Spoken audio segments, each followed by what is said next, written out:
In January of 1968, a 25-year-old film critic named Roger Ebert opened his review of Spencer Tracy's last film with these words. Yes, there are serious faults in Stanley Kramer's Guess Who's Coming to Dinner, but they are overcome by the virtues of this delightfully old-fashioned film.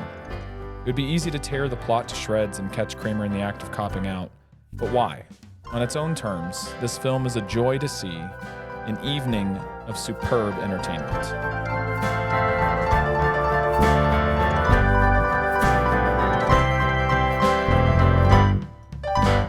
Let the movie speak. Well, everybody, whoever you are, the 5 of you that have asked me, when am I going to come out with another podcast episode? We are back. And by we, I mean a plurality of persons, but it's a little different and yet a little bit the same. A little different and a little bit the same. We've got Annie. Yeah. Okay, here's the problem. That's the only time that's the last time. I know. I figured I was going to lose my intro. Yeah, I figured one more time, but it's kind of stupid if every week we have No. theme songs. I had already figured that out.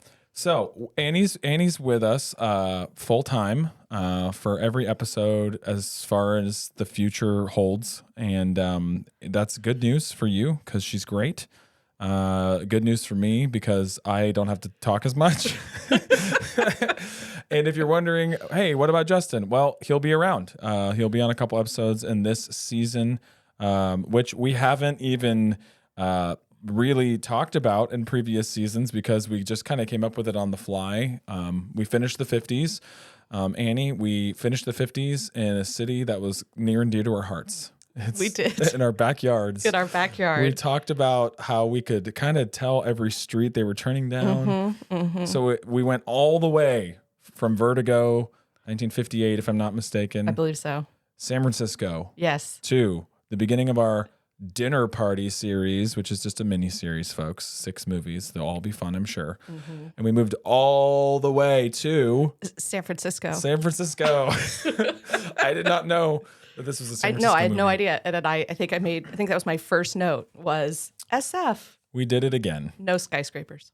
No skyscrapers. Yes. Well, also the entire backdrop, as far as I can tell, is a complete matte painting. Oh, for the majority of the film, yes. For the introduction, I think there's some pickups and there's a few. And I extras. think that may have actually been what SFO looked like back in the day, but That's okay. I did have a question about that. We'll get to that later. But All right. I had a couple of San Francisco questions. Okay. But anyway, we're back. We're not going to get into the 60s just yet because we haven't had a chance to shake off all of the decade historical context stuff, which we like to do between decade series. And so we decided to pick a group of movies that all have something to do with dinner parties. How many movies did we go through and talk about before we landed on these 6? I feel like it was pretty reasonable. More reasonable than the 60s series. yeah, I mean, I think we had 8 or 9. And we just whittled down a couple. Yeah. I think we did a good job picking a subgenre for which there's not a lot of options. No, and it made the decision making quite easy. Yeah. Yes. So I think there's a good variety on here. Today's movie is a new watch for me. I think it's new watch for you. And let's just say it wasn't all that I expected it to be in some kind of delightful ways. And maybe some other ways too. So before we talk about 1967's Barely, Guess Who's Coming to Dinner, we're going to talk about what we watched this week.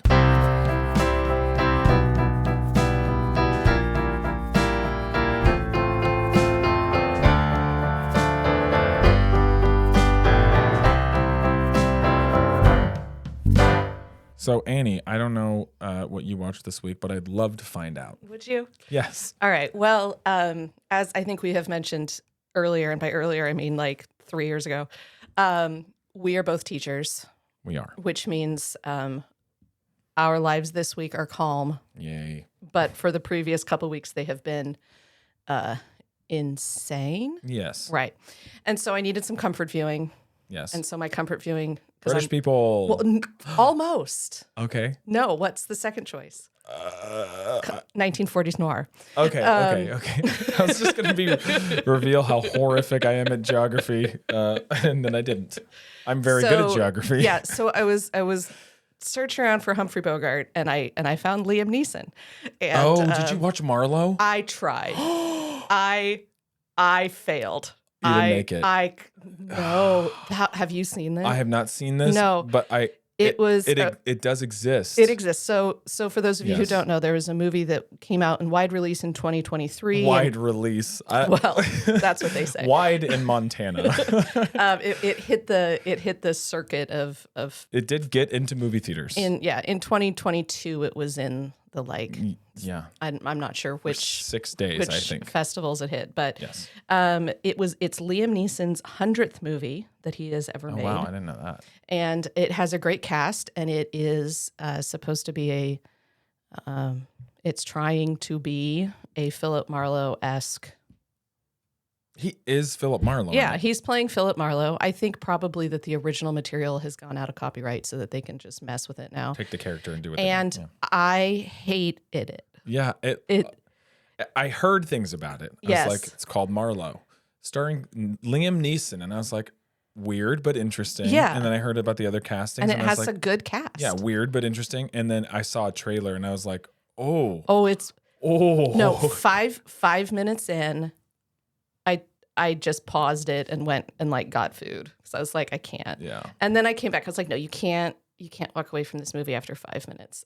So I gave it another 10, and then I was no, because the whole point of noir is, yes, it is stylized, it is stilted on occasion, but it's clever. It's fun. And it's fun. Yeah.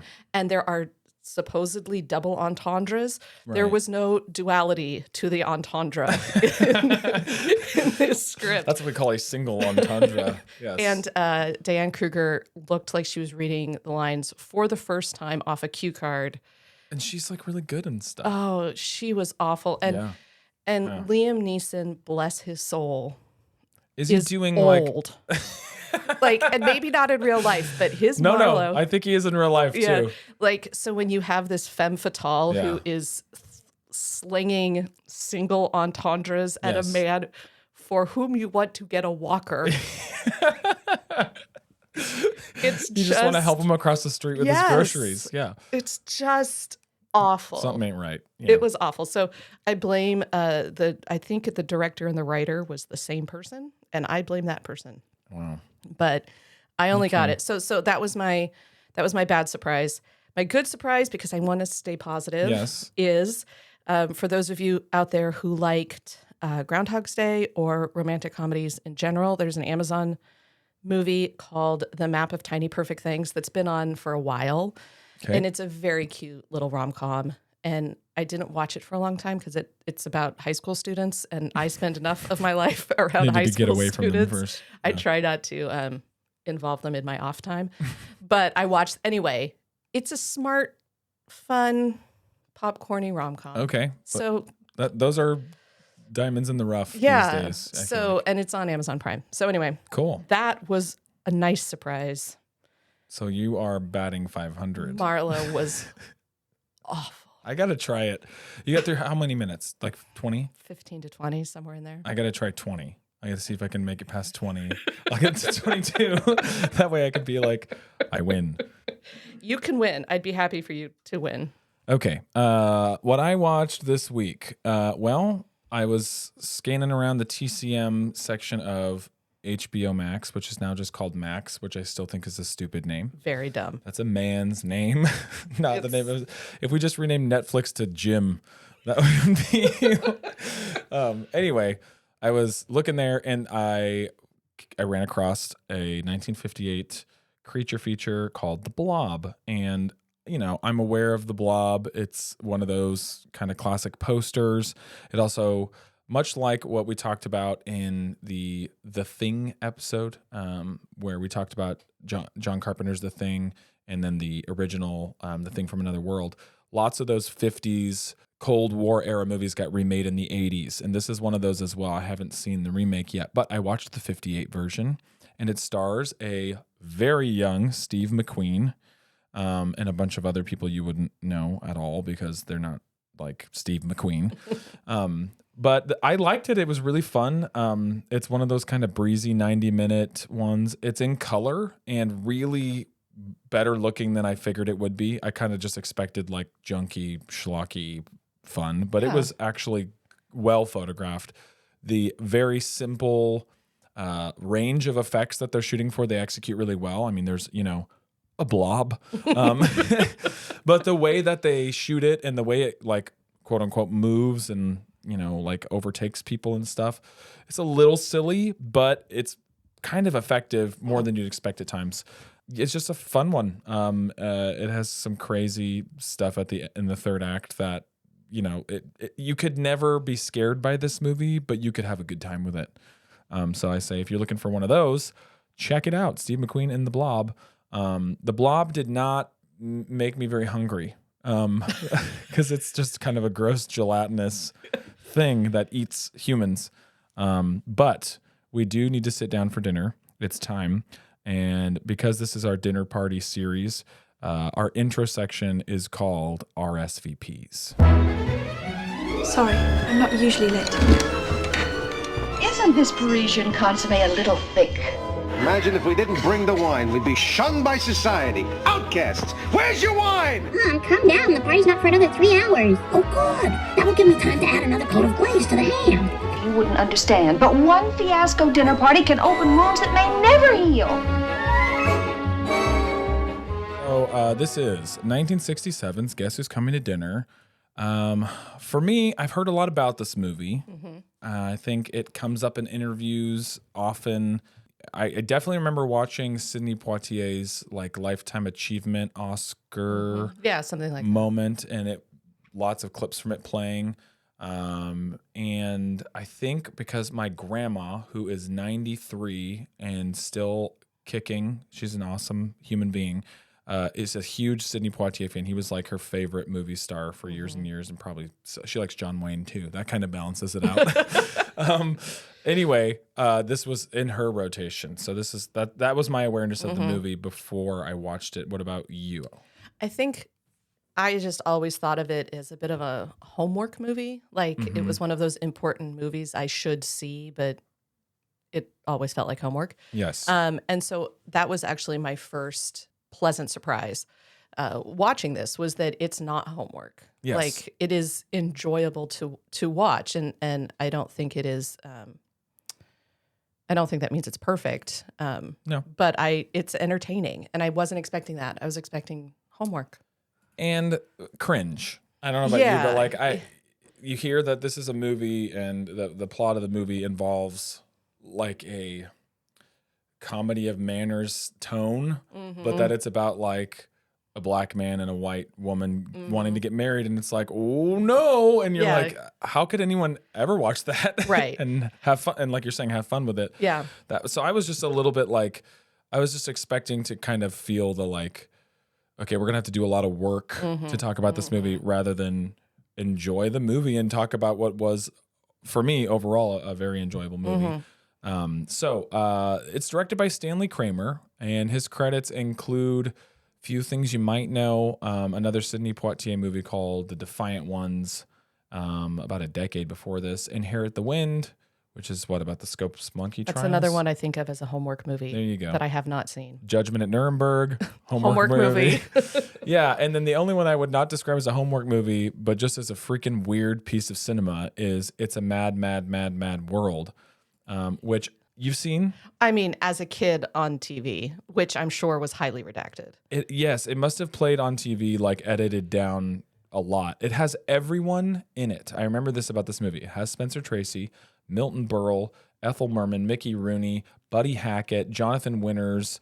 Like it's a crazy ensemble but cast. It's like a movie of cameos, right? Yeah, and it's like there's treasure buried somewhere, and they have to all go find it. It's 3 hours long. It's 3 hours and 30 minutes long. Yeah, that's ridiculous. What I remember about it is there's one funny scene with Jonathan Winters where he gets left on the side of the road, and Jonathan Winters just has an amazing like sad face. Oh yeah. I remember that, and I remember that it needed 2 VHS tapes because it was so long. It was like Braveheart. We had Braveheart and those are the 2 double VHS tapes. No, but this is an odd. I think it's really zany, and it's an odd item in his. In his, what do you call it? anyway. Yeah, his filmography. His filmography. And so leading up to our film today, 1967's Guess Who's Coming to Dinner, which, of course, if you didn't know already, has some major heavy hitters on the cast list. Spencer Tracy, Katharine Hepburn, Sidney Poitier, and they'd be the big three. There's a couple other character actors in here you probably recognize from other things. It took me a little while to spot a couple of them, but those are the big three.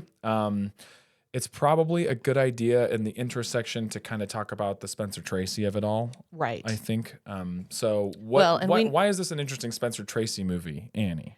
We also need to talk about the fourth lead, who you haven't mentioned for good reason. Yeah.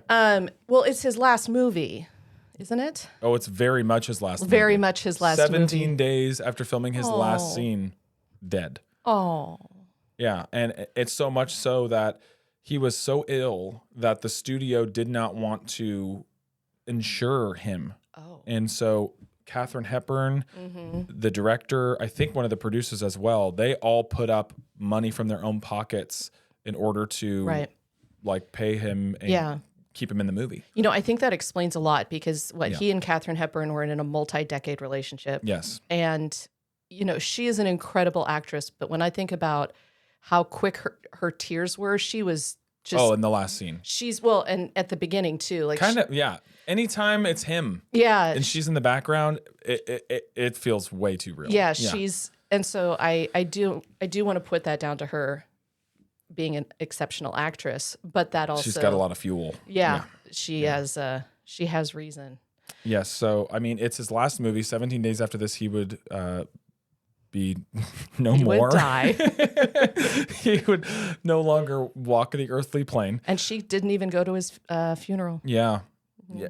So I don't know the details of that story nearly as much as you maybe. I read her autobiography. So yeah. So there's some. Is that for publicity reasons? Well, because he never officially he was Catholic, and so he never divorced his wife. Yes. Even though he wasn't living with her, I think from before he met Katharine Hepburn, and so out of respect for his wife, who he hadn't lived with in 30 years, she didn't go to the funeral. Okay. Yeah. So anyway, there's some real. They're married in this movie, and oh man, the chemistry. Chemistry is not even the right word. They just everything about their relationship feels so real because probably a lot of it is. Katharine Hepburn won an Oscar for this movie, and in addition to that, it won Best Writing Screenplay. And a bunch of nominations. Best Picture, Spencer Tracy was nominated posthumously as well. The guy who plays the priest, Cecil Calloway, Best Supporting Actress B. Richards, Best Director Stanley Kramer, Art Direction, Editing, Music, kind of all the big ones. Yeah. So big Oscar movie, and it came out in January, which is kind of hard to do. Yeah, that is. So one thing I was watching because silly things get my attention is I couldn't believe how identical Katharine Hepburn's hair was to Catherine Houghton, who's playing her daughter. I can't believe that's one of my notes. They look so similar. Yeah, want to know why? Why? It's her niece. Oh. Oh, that's cheating. Yeah, and that's why they both spell Catherine in an unusual way. Catherine with a because K. Catherine Houghton is named after her aunt, Katharine Hepburn. Okay, that makes a lot of sense. Because as soon as I saw them side by side in the frame, I was like, oh, this is casting for faces. Yeah, no, and that's what I was thinking. I was like, how did they find someone who looked that much like Katharine Hepburn? And I was like... And acts just as well. Oh, she's not good. She's not great. Any other intro information that we feel like is needed? Okay, well, the one line in here that kind of stuck out to me that I feel like from a historical perspective is worth mentioning is, that'd still be illegal in 16 or 17 states. Right. What's interesting about that is that was written and filmed and edited and the movie was printed. And then I think just like 10 days before the movie actually came out, the federal government made interracial marriage the Loving case? Yeah, yes. Laws against interracial marriage illegal across the board. And so that line turned out not to be true when the movie was released. Right. But it was true. And it's a crazy time capsule moment in history where it was like, it was true when they shot it. And then by the time it came out, it wasn't true. So yeah, this movie has to do with, race stuff. But will be, I think you'll be interested to hear how well it threads the needle in having that conversation most of the time. Yeah. And then we can fight about other times when maybe it doesn't. So we've had our guests have been invited. They're on their way over. Now we got to figure out what's cooking. Crisp up those ducks. Drag those chickens. Slow them down just a little bit. We're a little ahead. Where are the apples? Still now? Do you still have them raw? Well, slice them up. Let's get them in the pan. Don't put too many onions in the sauce. What is this divine-looking amuse-bouche? If I tell you, I'm afraid you won't even try it. If everybody would please take your seats. Dinner is served. This is, of course, the section where we talk about the movie, get into what we thought about it, what's it saying, and I don't know, character work, plot stuff. This is the review. So this movie starts with our two leads, if I'm not mistaken. And the young couple. The young couple, Sidney Poitier playing Dr. John Prentice and Catherine Houghton playing Joey Drayton. Josephine, but they call her Joey the whole time? No, Joanna. Joanna, okay. But they call her Joey. Yeah, anyway, they call her Joey the whole time. The first thing I noticed, the cab driver looks exactly like Spencer Tracy. You want to know why? It's a stunt double. Really? And it was a stunt double for decades or something. I just found that like late in the game. I was looking at him like, why is he the cab driver? Yeah. And then he never says anything. He just like tips his cap. And he gives dirty looks in the mirror. A little bit. Yeah. Yep. Yeah. So anyway, the whole crux of the movie, folks, is that these two met each other in Hawaii. They fell in love very quickly, and now they have plans to be married. And the title of the movie is all about, oh my goodness, I can't believe my wife's significant other is a black man, essentially. My daughter's significant other. My daughter's significant other. That would be a different movie, a little more complicated. Thank you for that correction. So her parents, played by Spencer Tracy and Katharine Hepburn, yes, have long prided themselves on being very liberal, very progressive, very accepting. He owns a newspaper. Yeah, in San Francisco. Right. So that's that is it's. Are they going to live up to what they have always taught her is true? Yeah, which is kind of the big question of the movie. So we meet mom and dad within the first 20 minutes or whatever. What was the first thing? This is a good question. Mm-hmm. What was the first thing that clued you into the fact that you had permission to laugh at this movie? Oh, that's a good question, and it's not what I thought you were going to ask. I think it was Spencer Tracy's reaction when Spencer Tracy gets back, and it's just such a classic dad moment because there's all of this tension because everybody has figured out what's going on, and he just walks in and grabs a sandwich off the table and is messing around with it, and he's talking about playing, and he the fact that his wife is brimming over with tears and she's shaking. Well, yeah, and he is completely oblivious to the emotional strain. He's got to get to his golf game. And he just won't shut up about playing golf with his best friend, the priest, even though they're not Catholic. Yes. And that was... There's some great timing. Hilarious. He sits down. He has a very brisk conversation. He says, "Oh, nice to meet you, doctor. I'm glad you're going to be here for dinner later. Hopefully we'll talk then." And then he walks away. He stops. He turns very slowly. And I think he says, "What the hell is going on here?" It's some of the best comedic timing. I think that was the first time I also even just in his phone conversation to his parents where he's awkwardly trying not to tell them. He meaning Sidney Poitier. Yes, Sidney Poitier's character is trying to not tell his parents that she's not black. Yeah. There's a couple good moments from him too where he says there's some problems I'm going to write to you about them. I don't tell you over the phone. And his dad goes, "What, is it serious?" And he goes, "Yeah, it's serious."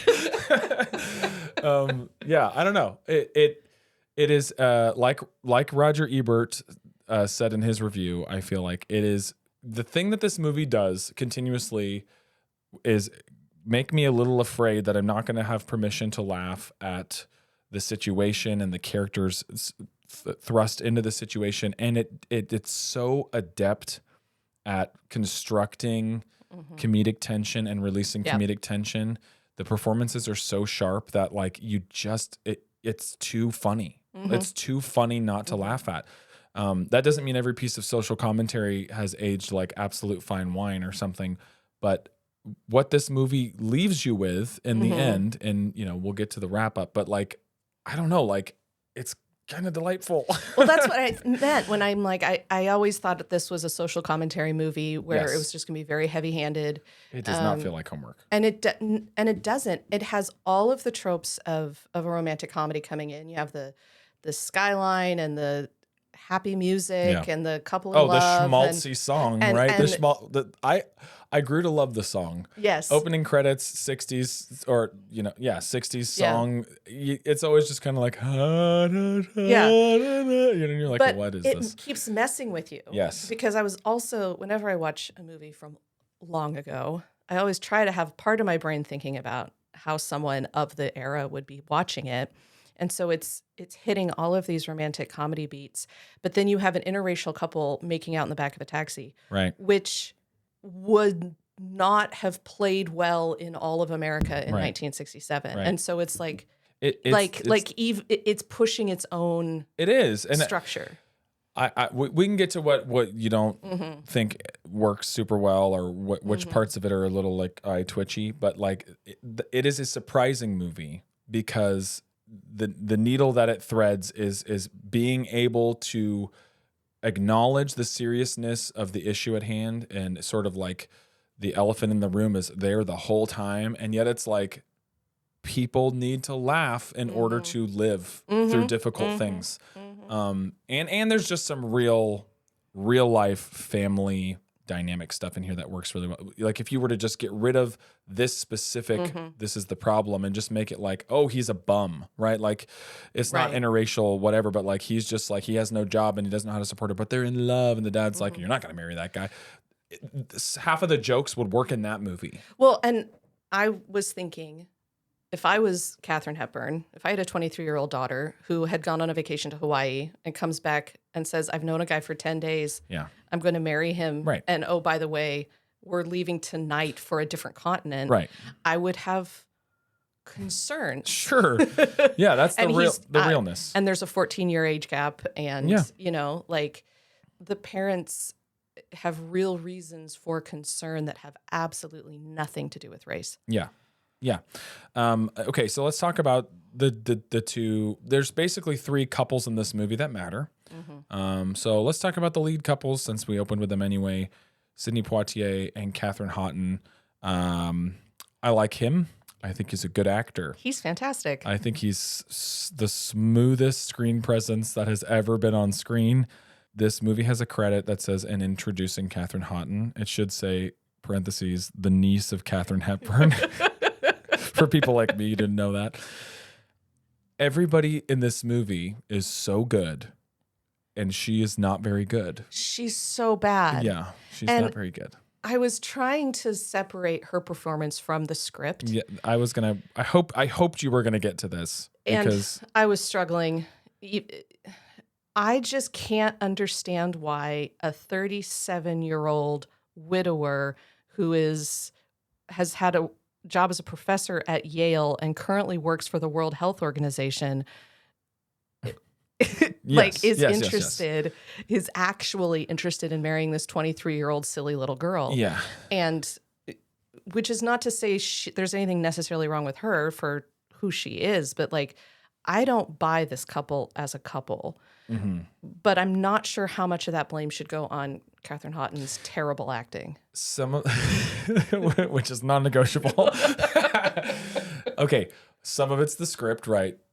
We'll get to the ending, but like the script does, the plane lands on a very Hollywood conception of true love as fill in the blank, right? Yeah. And there's, I think, some of that works really well, which hopefully we'll get to. And some of it is just rings a little on the thin, tinny side. She gets most of that, right? Most of that, like, oh my gosh, I fell in love with him in 20 minutes and I just didn't know. That stuff kind of exists so that Katharine Hepburn can do her thing. Well, and I don't know of like a young Meryl Streep who could be plopped into this role and make it like, wow, her character was so compelling. It's like, well, I might have believed it a little more, but it's still like she's kind of a. Well, and I think this is why I think the actress carries a lot of the blame, but not all of it. Yeah. Because a person who has achieved what what was his name? John Prentice has achieved. Yeah. Is he going to marry someone after knowing them for 10 days on vacation? And that's I think another piece that I don't buy. And it's all set up. And I don't think the screenwriters or the filmmakers, I don't think they care.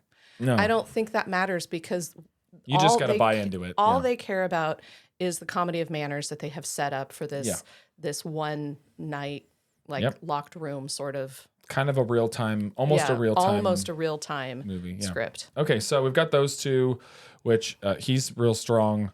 She's not.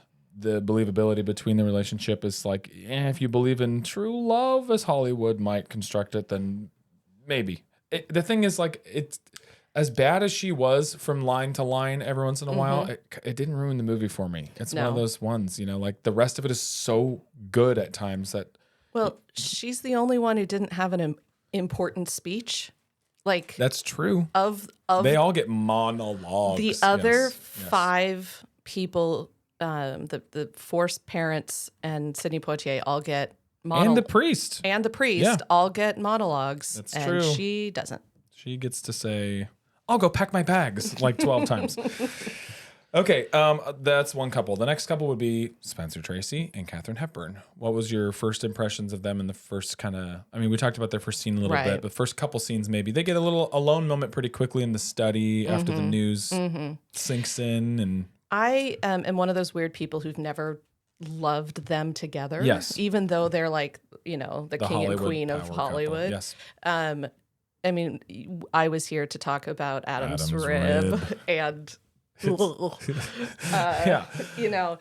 but I would love for people to compare and contrast those two movies though, because they're great in this. They're so good. And I think Katharine Hepburn is so good in this and so good in Adam's Rib. But this is where I was like, okay, maybe I like Spencer Tracy. Like I had never really liked him before in anything I'd seen him in. And I love him in this movie. Oh my gosh. I love him so much.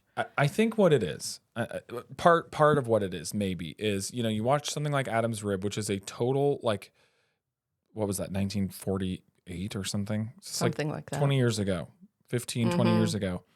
And man, the years were tough on both of them, right?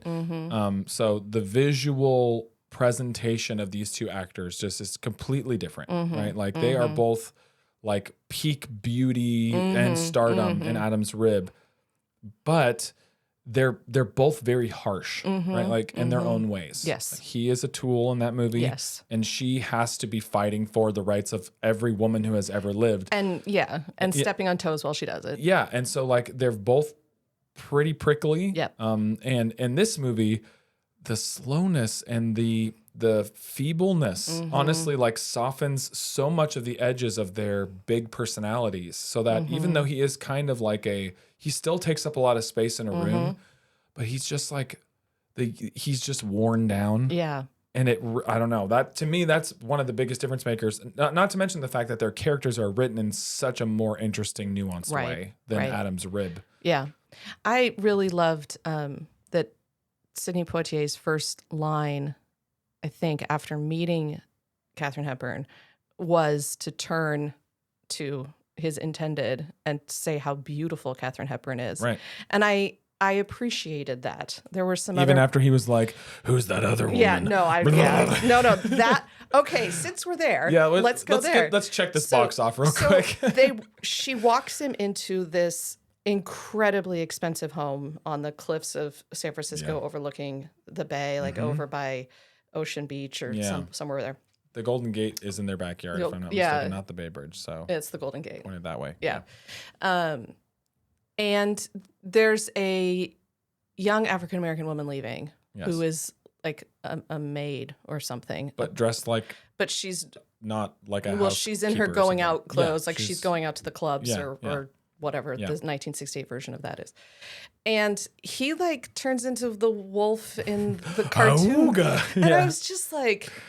Why? Ew. Just why? And It didn't, and I was like, oh no, is this movie about how this guy is a player and I'm going to hate that? No. It's like a weird aberration. There's nothing else in that movie. He's the most respectful, perfect man that's ever lived, aside from that. Yeah. Anyway, I think that was a false note. I think her entire presence in the movie is a weird, we need a little bit more sex appeal or something, right? Because she's in that one moment where he makes a comment about it, and then the next time you see her, she's on her way out.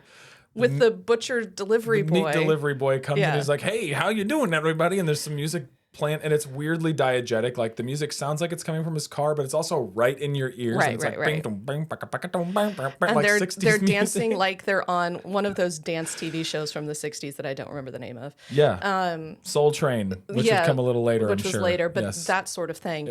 I think it's trying to set you in time, and it's does it?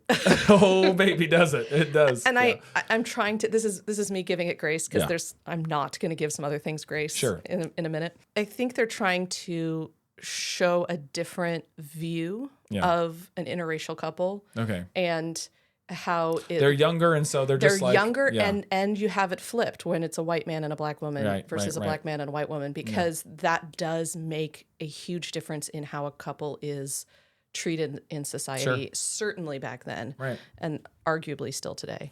It's a little too musical for me for that message to land, but I'll give you that. Okay, let me say I don't think they made that point well. Yeah, but I think that's what they were going for.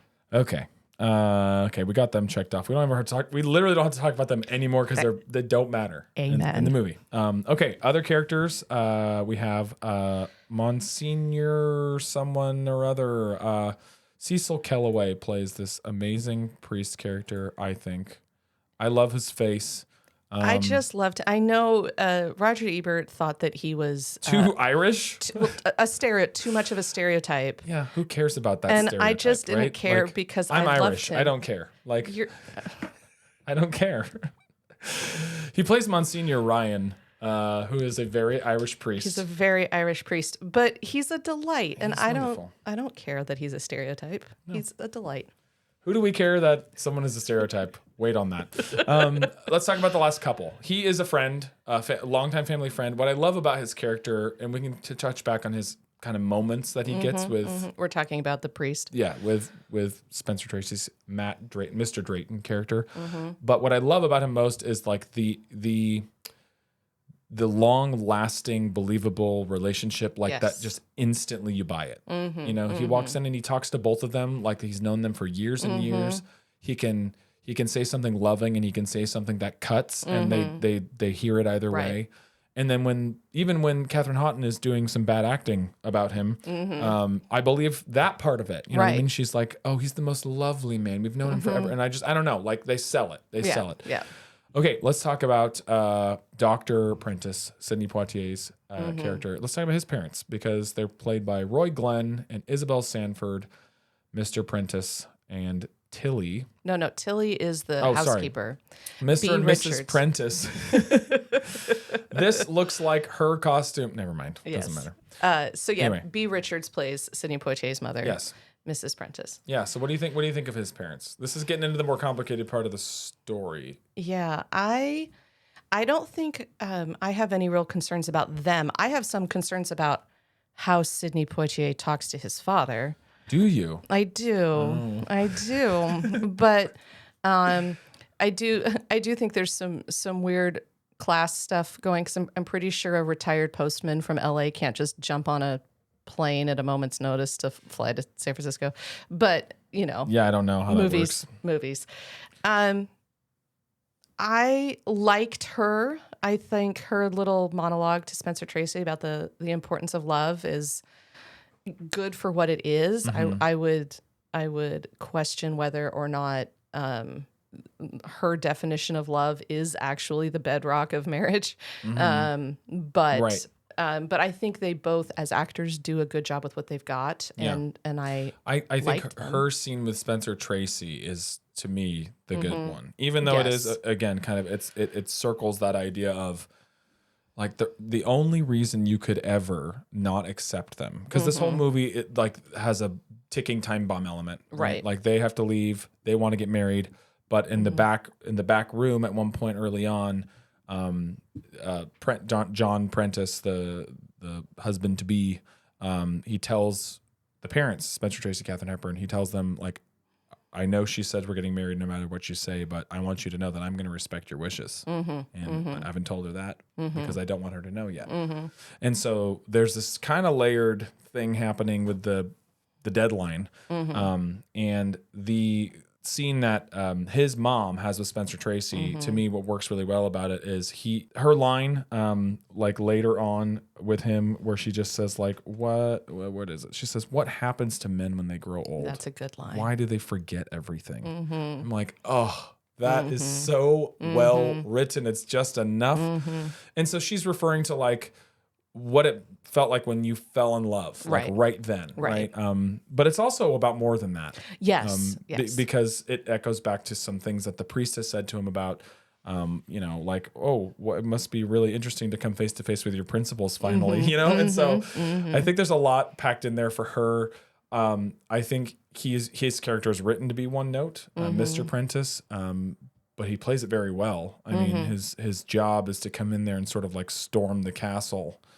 For the little screen time that he has, and then obviously they have a big scene together, him and Sidney Poitier. So let's get into the nitty gritty, and then maybe we can find our way to the third act. What about this didn't quite sit well with you? What didn't sit well with me, other than I don't believe that this man would marry this girl after 10 days. Yeah. Like, I don't buy that, but we've already talked about that. I also struggle a little bit with how Dr. Prentice is bending over backwards and willing to walk away from all of this if Spencer Tracy, if Matt Drayton doesn't agree. Right. Like it's this ultimate respect that he's giving to the father of his intended. Right. But then when his father expresses concern, he just browbeats him and shows, I think, quite a bit of disrespect to his own father, and is like, I don't care what you think, old man. You're of a past generation, and we're moving on, and your perspective doesn't matter. And I'm like, okay, is that, like, what exactly is going on there where he is showing so much deference to Spencer Tracy and being so rude to his own father? And I'm like, is that a race thing? Is that a father of the groom versus father of the bride thing? Is this like there's a couple different elements that could be playing into it.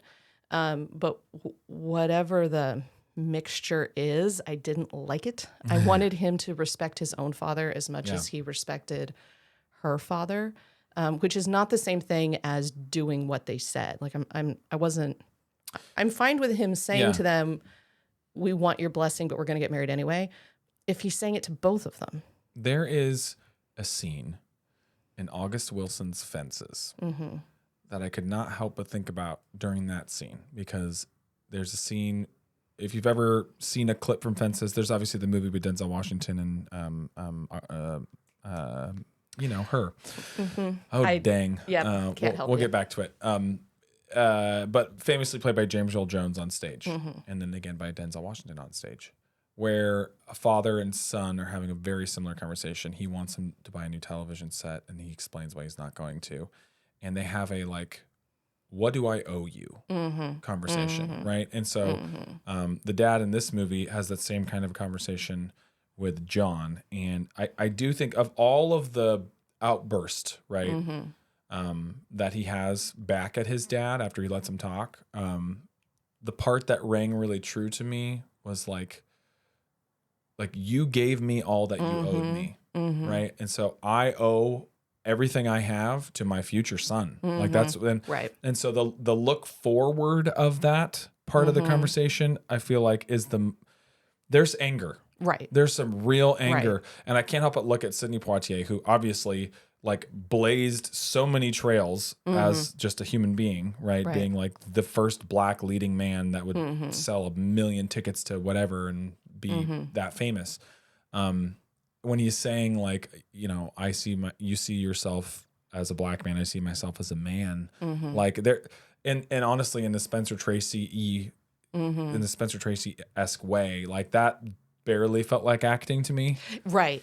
No, I don't. And I'm not excusing the disrespect at all. I just think like, what do you do with someone so angry for such righteous reasons? Like, I think what I wanted. Yeah. I think what felt odd to me was not that conversation happened. Right. Not that at all. Sure. It's that conversation in conjunction with the kowtowing, the bowing down. So are you saying that felt like a racial thing? I mean, it felt like it probably was. Yeah. Like he was like, whatever you say, sir, to the white dad, and to his dad, he's like, let's fight about it. And I agree with you that the conversation he has with his own father feels very real. Right. But then it made the way he treated her father kind of gross.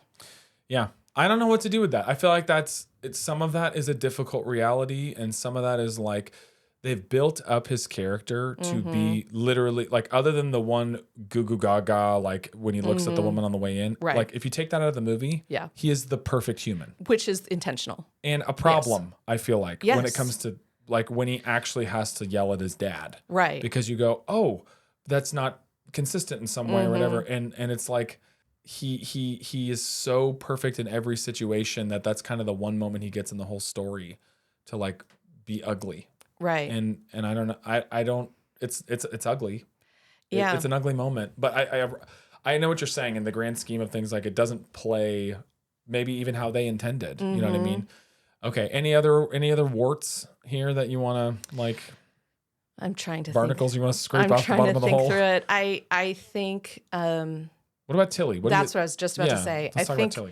I think Tilly is an important character. So Tilly is the housekeeper, the African-American woman who has been working for the family for 22 years, like since Joey was a baby, and who has kind of been Joey's nanny and housekeeper and all that.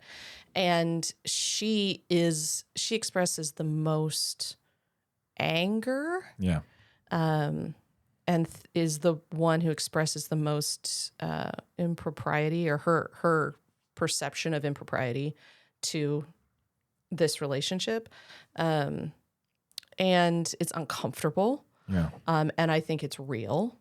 And I think it's a necessary uncomfortability. Can I say that? I think what you just said about her character is what I was trying to say about that one moment, but I think it's a little bit, it's just very consistent with her, right? Like from moment one till the end. That's a messy reality of the time in which this movie was made, right? You've got like folks who are like, yay, desegregation. You got folks who are like, boo, we never wanted that. You've got states that, you know, interracial marriage is still legal. It's illegal over here. And then you've got communities of people, like real people who are, for their best intentions, even reticent to like take the next step into the future, right? And so she represents, in some ways, just the old guard from a different perspective, right? And so I think it is really important, but it also, it's like not funny. You know what I mean? Like you're watching this movie that like makes you laugh every 5 minutes or whatever. And then she gets in a room with him and okay, can we talk about the filmmaking for a second? Yes. Too, because the ways in which this movie surprised me. One, I felt like I had permission to laugh. Two, it does a really good job handling the hook, what could just be a hook, and they turned it into a real thematic discussion, I feel like. The other thing that blew me away just for every once in a while was like filmmaking. Like you see a rom-com or a comedy of manners, like a farcical thing, and you're like, I don't need this to be like Dutch angles. Right. The camera moves in some very, very cool, interesting ways in this movie. Like when they're moving around that garden and having long conversations, it's like dollying around. That conversation where Tilly approaches John on his own and he's got his shirt off and he like covers up real quick. Yeah. She gets right in his face and there's this huge Dutch angle. And then it stays. It's one take, and when she walks away, it straightens out. Yeah. Like I've never even seen that happen. And like it's the off kilter. Like it makes you feel unbalanced. Yeah. And so I don't know. There's some definite flourishes from time to time where like this movie is not like shot like a Kubrick movie or something, but every once in a while, for a real purpose, there's some flexes. There's some camera move and like cinematography flexes. I feel like that's worth mentioning. I thought of something else worth talking about. Yes.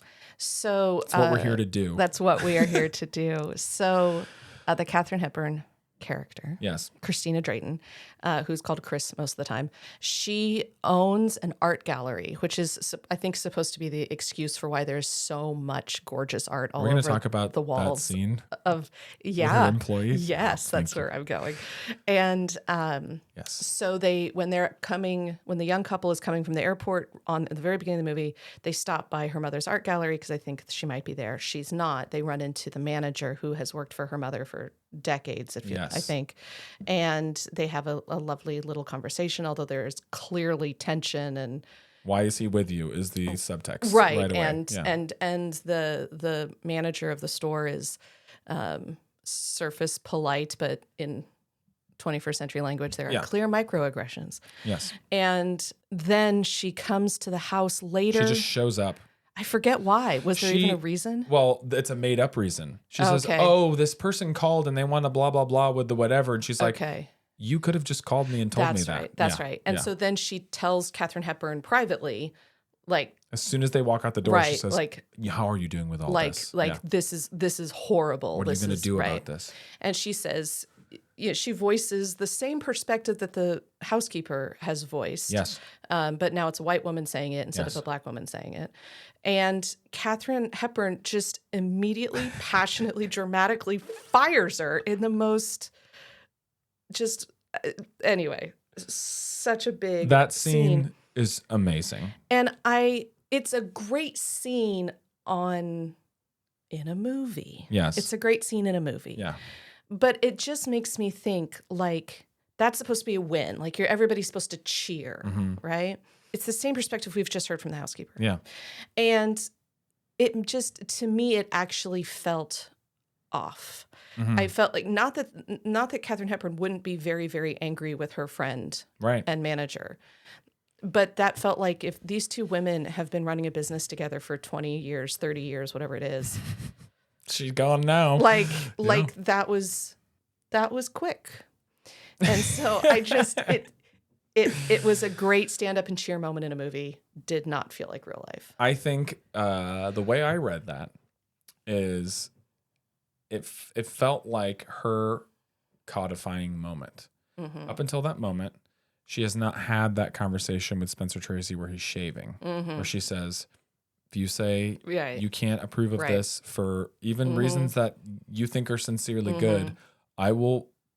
She says, your daughter will fight you, and I will fight you with her. Basically. I will be on her side. I will be on her side. Yeah.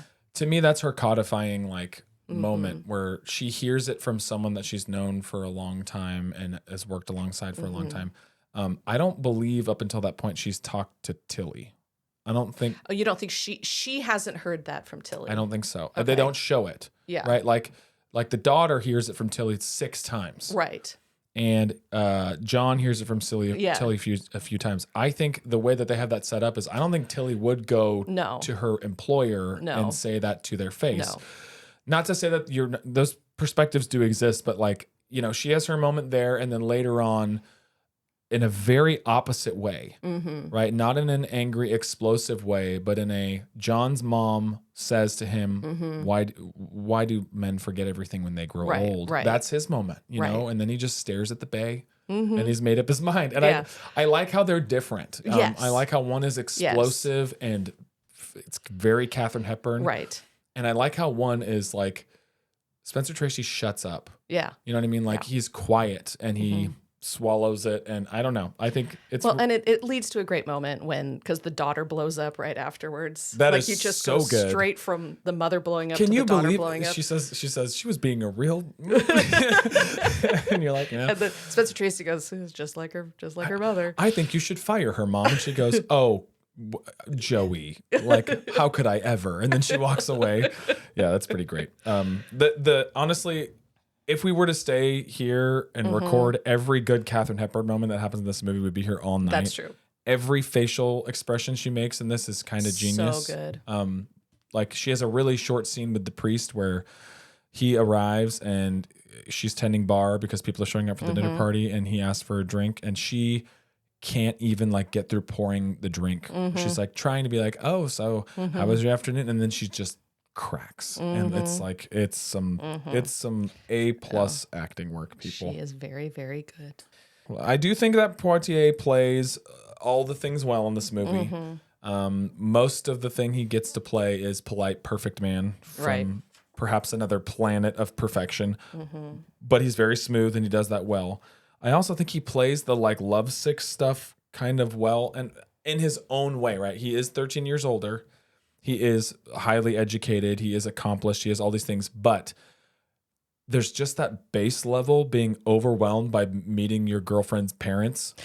I believe he's overwhelmed. Yeah. Like I buy the overwhelmed. Yeah. And what I mean by like a 37-year-old or whatever his version of a lovesick puppy is not going to be quite as like doe-eyed. Right. His is like, there's the race stuff, no question. Right. But more than that, there's, in my mind, the comedy he's playing in those scenes is just the like, oh gosh, I hope they just like me as a guy. You know what I mean? Right.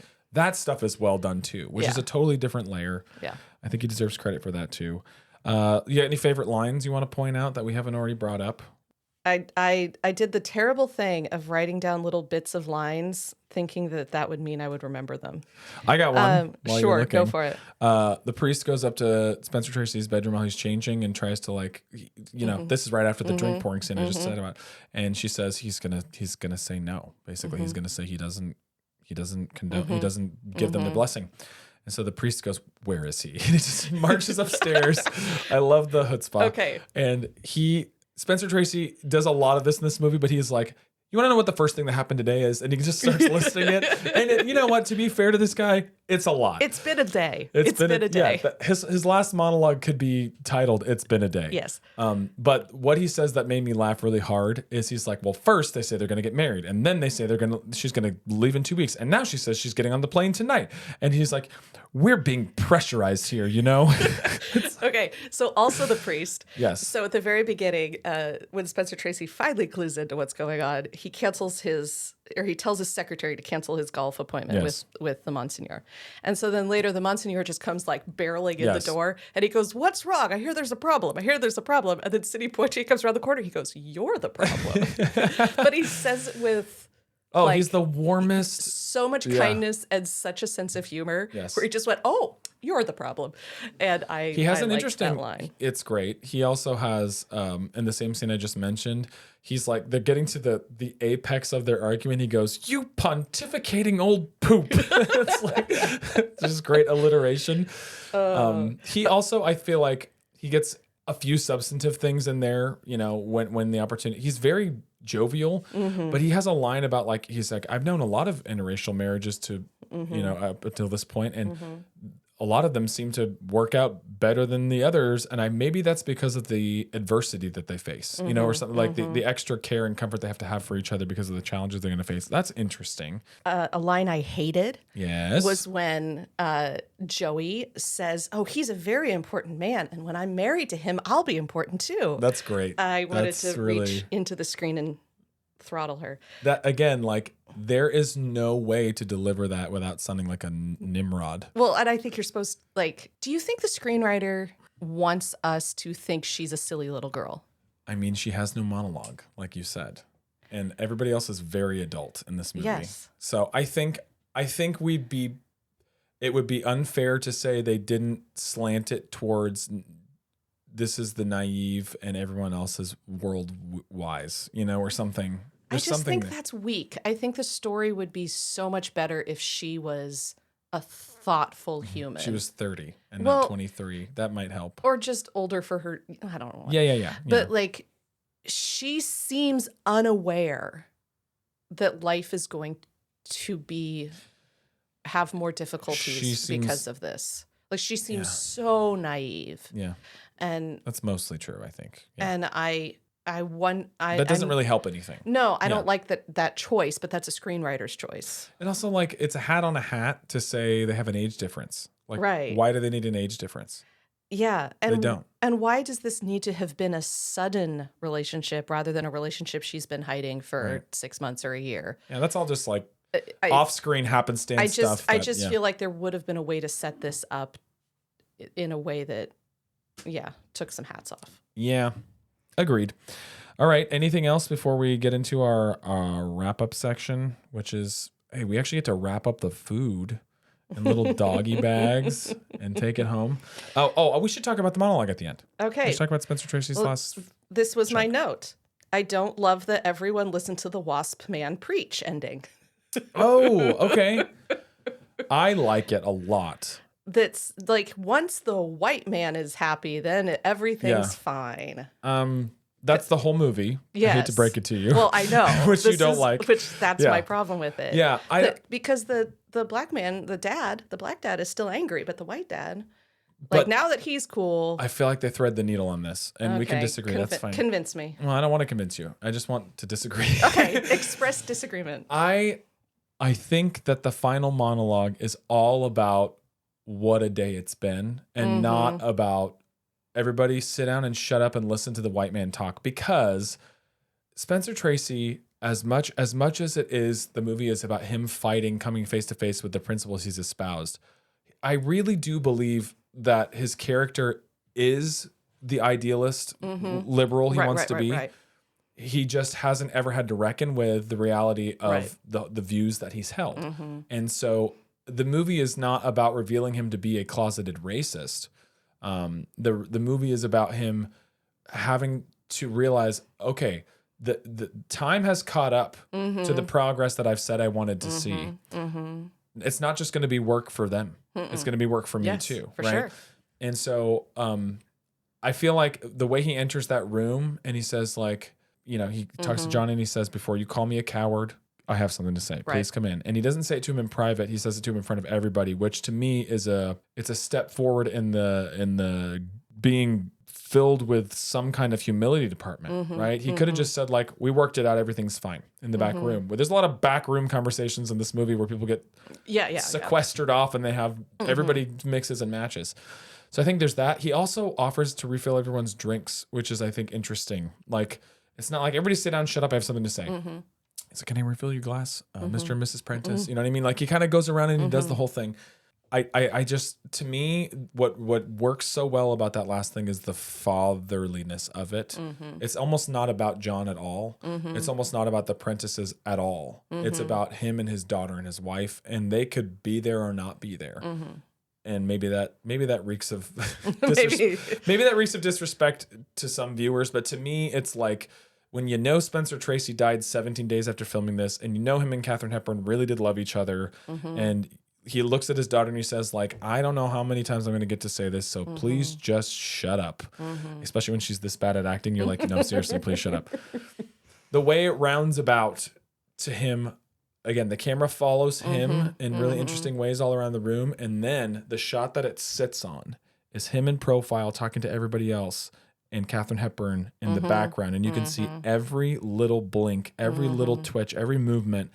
And you're like, why is the camera there? Why is this? Why are they showing me her again? We know how she feels. Like, stop showing me wrecked, ruined Katharine Hepburn. And then he finishes with a recurring line, which is during the shaving scene, you couldn't be any more wrong. You know, you're so wrong, you couldn't be any more wrong. And then he says it to Mrs. Prentice, who accused him of being a tired, worn out old sod or whatever. And he's like, who doesn't remember what it feels like to fall in love. Tired, yes. Worn out, yes.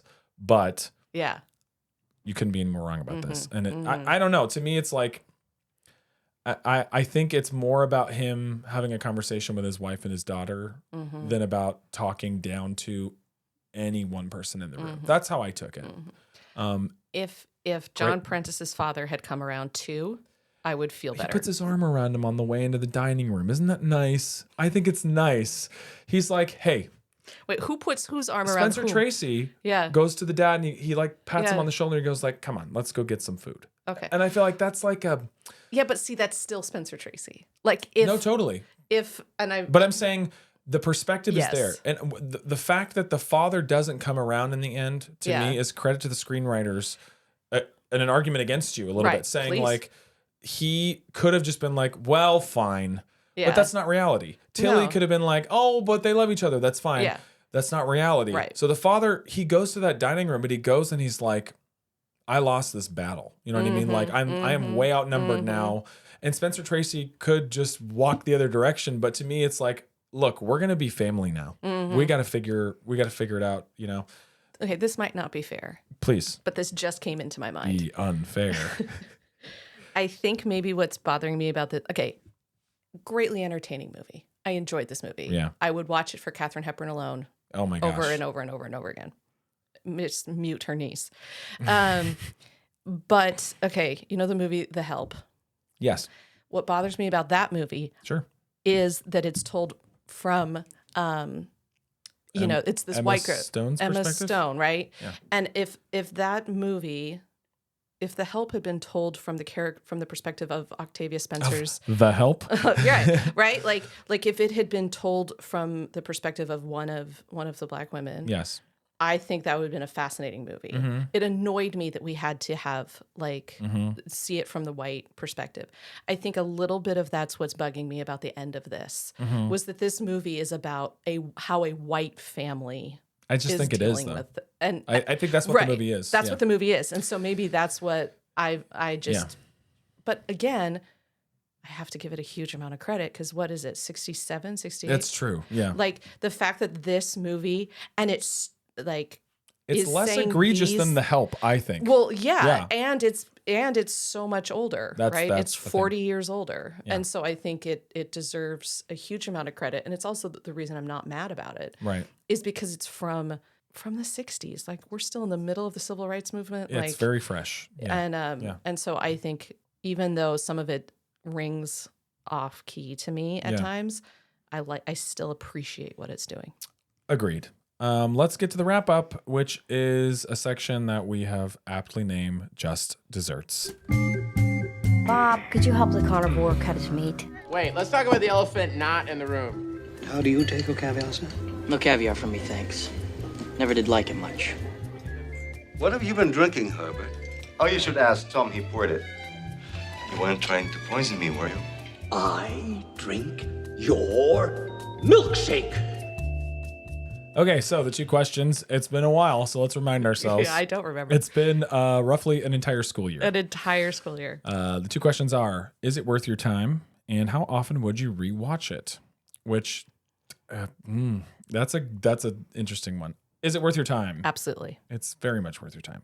I think what's interesting is we've had a bunch of movies on this podcast so far where we've said it is worth your time for homework, right? Almost right. Like it's not like low rewatchability, but man, you got to watch the Great Dictator one time, right? Like you got to watch, I don't know, like even something like Adam's Rib, which is like it's sort of like nails on a chalkboard, right? But it's like it is kind of one of the first one of these. This is super important. It does not solve racism, nor did we. No. But it is having a very worthwhile conversation about something that still is worth ruminating on. And it does it in a way that is wildly entertaining. Yeah, it's smooth, and it has its funny moments that kind of dissipate the tension that the audience might be feeling. As far as rewatchability goes, I think I will rewatch it. Yeah. I might rewatch it with a little finger on the fast forward at times. Skip the meat delivery. Because the ice cream scene's pretty extraneous. I love the ice cream. It is. We didn't even talk about it. Yeah, because it doesn't matter. They go out for ice cream. And he orders the wrong flavor, and he's real crotchety about it. But then he likes it. So it is meaningless, but delightful. It's just old Katharine Hepburn and Spencer Tracy just being old. It's just like, actually, that's like the one scene I would watch over and over because I just enjoy spending time with them. And it's like, their daughter's not there. He runs into a guy, and the guy who drives the car that part I would skip. Is a black guy, and it's like, oh, is this trying to say yet another thing? No, he just yells at him and gives them money. Well, no, that is why the scene is there. Well, okay, but that's sure. Yeah, but anyway. Hat on a hat on a hat. Yes, exactly. Yes. So I just would watch this over and over. For Spencer Tracy and Katharine Hepburn, and Sidney Poitier is wonderful too. Agreed. But I would watch it mostly for the older couple.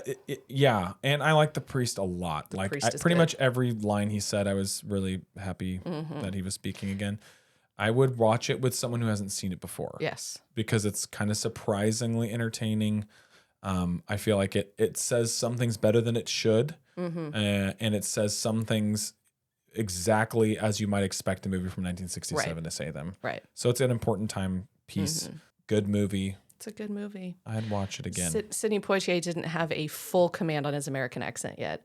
The Bahamian was coming in every once in a while. You know what? It always. But I don't. Who cares? His is American or whatever. His movie star voice. His movie star is really voice. what it is. It's very erudite, right? Yes. And so it kind of like edges toward like transatlantic or even British at times. Which, when you're opposite Katharine Hepburn, works just fine. Well, and he's from the Bahamas, and so they have the British kind of influence there already. Okay. Did you also notice that Katharine Hepburn?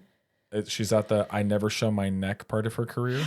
No, I did notice all the scarves, and every piece of costume in this movie has either a high collar or a scarf because I think she was really self-conscious about her neck, her neck wrinkles. Her neck wrinkles. We're gonna end on neck wrinkles, folks.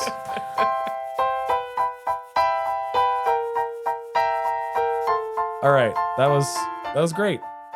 Surprising, weirdly entertaining movie, I would say.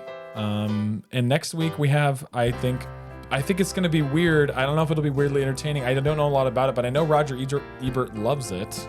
My Dinner with Andre. From like 1981, I think. A movie I've wanted to watch my whole life. Yes. So I'm excited. I am too. Wallace Shawn and someone else. And they might even eat their dinner in this one, folks. You know what? It's Andre. Okay, great. See you next week. Let the movie speak. Now, I have some instructions for you. I want you to go straight back to the gallery. Start your motor. When you get to the gallery, tell Jennifer that she will be looking after things temporarily. She's to give me a ring if there's anything she can't deal with herself. Then go into the office and make out a check for cash for the sum of $5,000. Then carefully, Hillary, remove absolutely everything that might subsequently remind me that you had ever been there, including that yellow thing with the blue bulbs, which you have such an affection for. Then take the check for $5,000, which I feel you deserve, and get permanently lost. It's not that I don't want to know you, Hillary, although I don't. It's just that I'm afraid we're not really the sort of people that you can afford to be associated with. Don't speak, Hillary. Just go.